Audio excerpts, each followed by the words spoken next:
Antichamber is a philosophical puzzle game created by Alexander Bruce and released in 2013. I think it stands out from other games not just in its unique look but also in its approach to game design.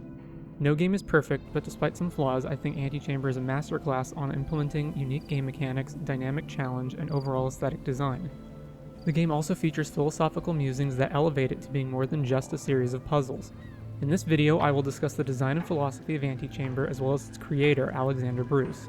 Alexander Bruce is an interesting character who gave two separate talks at the Game Developers Conference about Antichamber's design, which I've linked in the description. I've also placed snippets of them throughout this video where applicable. I'll discuss them later on. I think Antichamber is best experienced without foreknowledge, so I'll be keeping puzzle solutions and design specifics to a minimum, as well as using footage primarily from earlier parts of the game. My brief TLDR thoughts are that it's a fantastic puzzle game with a lot of exceptional design choices and philosophical meaning. Antichamber's gameplay involves two main components: exploring a vibrant non-linear world and solving block-based environmental puzzles. The world is entirely made of room interiors connected by corridors and pits. There's frequent usage of non-Euclidean space, that is, areas that are not logically connected and which teleport the player or otherwise wrap back into themselves. Antichamber isn't new or unique in its usage of space, but it uses it better than any other game I've played. There are usually multiple routes to take and puzzles can be solved in different orders. The player initially can't interact much with the environment, instead simply navigating it, but later receives a block gun which can fire and retrieve colored blocks. Aside from exploration in early sections where the player can only walk around and jump, solving block-based puzzles is what the player will be doing the majority of the game. Antichamber keeps things fresh by introducing different puzzle mechanics and later by adding new features to how the block gun functions. Nearly all of the game's puzzles are well put together and fun to complete, although there were a few I disliked. More on that later.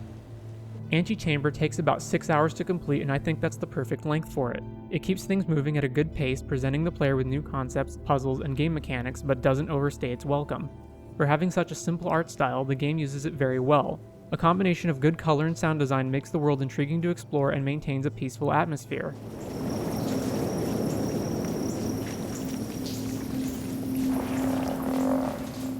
The game also makes it a point to include a narrative thread for the player, so there's a sense of progression rather than a feeling of completing puzzles just for the sake of it.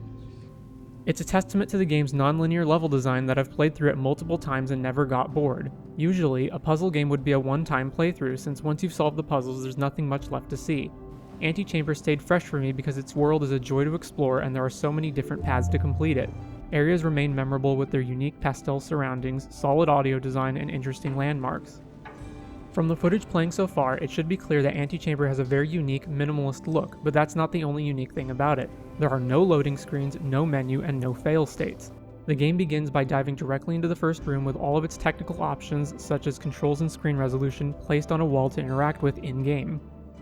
Death in games is something that is really starting to irritate me, because there's a lot of people who are talking about immersion in games, and they were talking about how immersive something like Portal was, except then I can just get shot and I can die, or I can fall into lava and die, and then I push a button and I just teleport back to a checkpoint and I just try the puzzle again.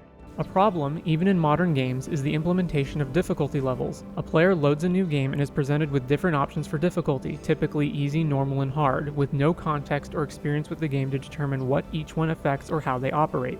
Antichamber does away with this through dynamic difficulty. Puzzles can have multiple solutions or routes to take, and players who need more help understanding concepts are often redirected to a different track to learn them more gradually, whereas players who don't need help are skipped directly to the next series of challenges. The dynamic difficulty keeps the game accessible to players of different skill levels without dumbing things down. Over many years, I've developed a very ambivalent feeling towards puzzle games. I like them in concept, but I'm often frustrated by their execution. To put it in design terms, other genres function on a graded system, whereas puzzle games are pass-fail. In a typical game, such as a first-person shooter or platformer, the player doesn't have to complete challenges perfectly, but can succeed or fail in degrees: amount of damage taken, amount of ammunition used, etc. The end goal might be defeat all enemies or reach the end of the stage, but there are often multiple methods or routes to overcome these challenges. The player can fail multiple times in different ways and, with practice, do better and eventually succeed. In puzzle games, the player either figures out the solution or they don't, pass-fail.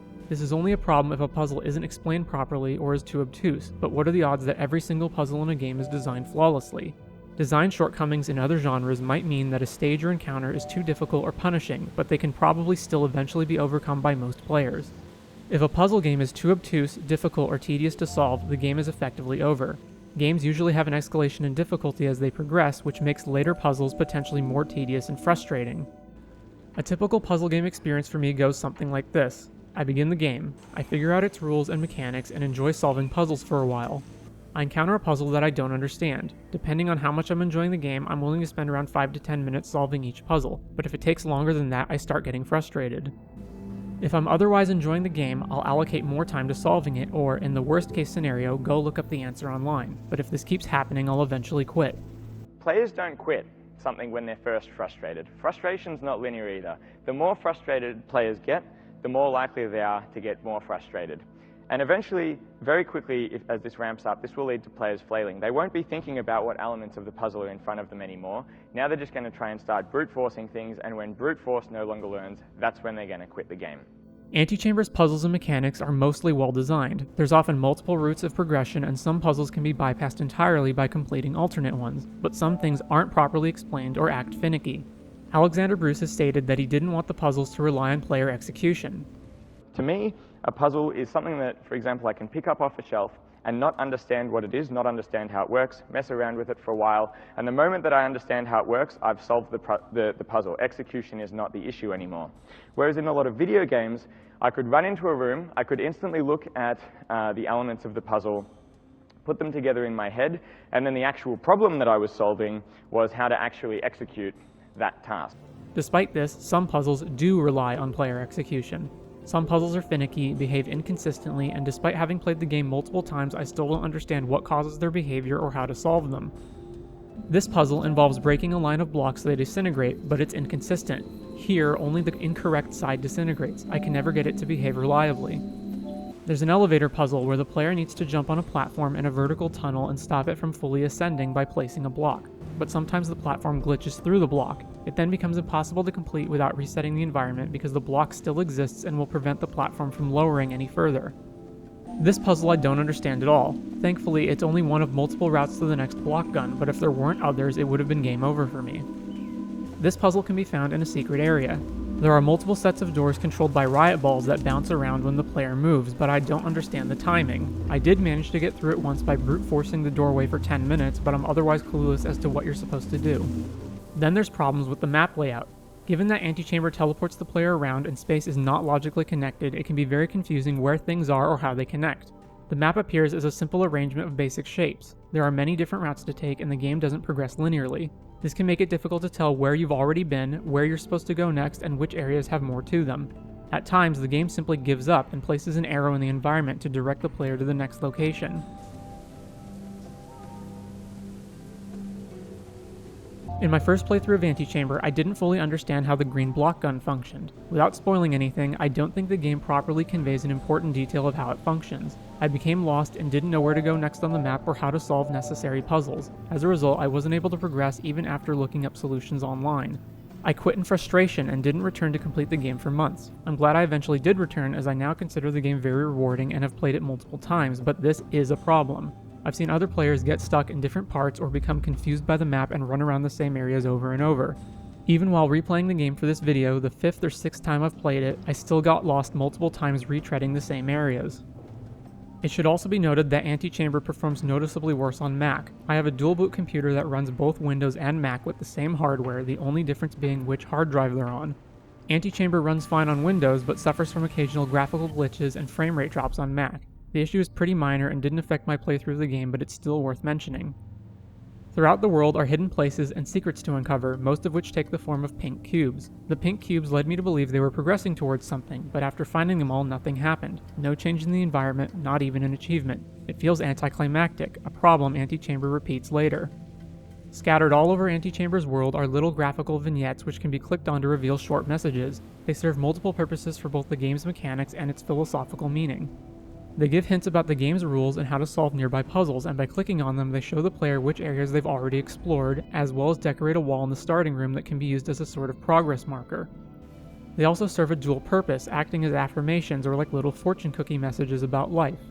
They make the game feel more thought-provoking and worth reflecting on than just a simple puzzle game.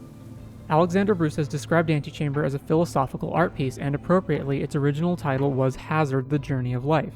Unfortunately, the ending of that journey is a bit of a letdown. As I said earlier, Antichamber has a problem being anticlimactic. Spoilers follow. At various points in the game, the player is teased by a mysterious black cube that floats nearby but is always out of reach. It's the only thing in the world that acts independent of the player's actions. It serves as a simple narrative hook that keeps the player motivated beyond simply solving a series of puzzles. Upon reaching the final area, the game suddenly becomes foreboding and ominous. Objects slowly rise up to meet the black cube. It feels like it's building towards something. Then it reveals the Antichamber symbol, everything disappears, and it fades to black. Cue credits. My first time playing the game, I felt disappointed, and then felt dumb when I wondered what exactly I was expecting.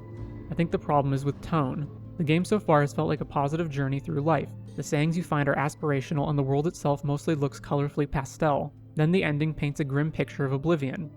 I think Antichamber would have been better suited with an ending similar to the one in Outer Wilds. Spoilers for Outer Wilds follow. In Outer Wilds, you play as an alien astronaut who discovers that their sun, as well as all other visible stars in their galaxy, are going to explode in supernovas, wiping out all life in their solar system and beyond. The universe is dying and, as the story reveals, there's no way to stop it. But rather than concluding nihilistically, it ends with the birth of a new universe and new life. It's narratively grim, but tonally uplifting. I think Antichamber would have been better served with an ending like that. As I said earlier, Alexander Bruce gave 2 talks at the Game Developers Conference. One covers the game design and iterative process of developing Antichamber.